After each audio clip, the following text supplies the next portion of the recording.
নির্বাচনী প্রচারণার ষষ্ঠ দিনে খুলনা বিভাগের সফরের অংশ হিসেবে যশোর জনসভায় ভাষণ দেন ডক্টর শফিকুর রহমান। সমাবেশে যোগ দেন আশেপাশের অঞ্চলের লাখো নেতাকর্মী।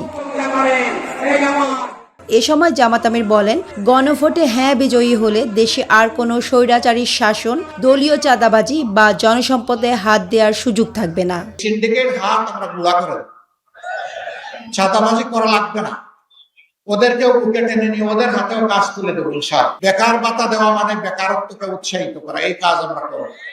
আমরা বেকারত্ব দূর করতে চাই, ভাতার বদলে আমরা কাজ হাতে তুলে দিতে চাই। যারা নিজেদের দলকে সামনে রাখতে পারে না, নিজের দলের কর্মীদের জীবনের নিরাপত্তা দিতে পারে না, সেই দল যত বড় দল হোক, মাঝারি হোক, যাই হোক, তাদের কাছে বাংলাদেশ কখনো নিরাপদ হবে না।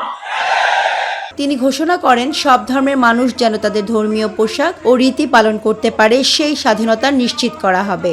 সকল ধর্মের লোকেরা তাদের ধর্মীয় পোশাক আশাক পরতে পারবে, কাউকে বাধা দেওয়া হবে না।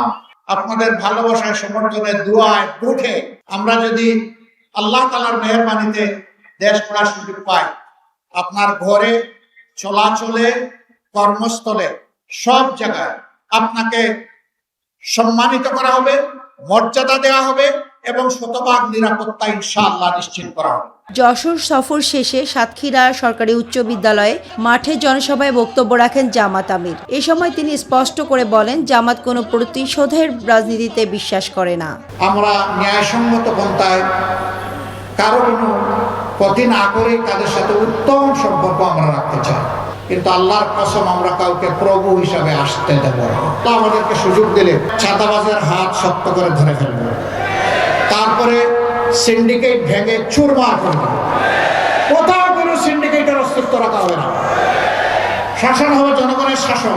সাতক্ষীরা সফর শেষে খুলনা যান জামাত আমির। দীর্ঘ 2 দশক পর খুলনার ঐতিহাসিক সার্কিট হাউস ময়দানে নির্বাচনী জনসভায় প্রধান অতিথির ভাষণ দেবেন জামাত আমির।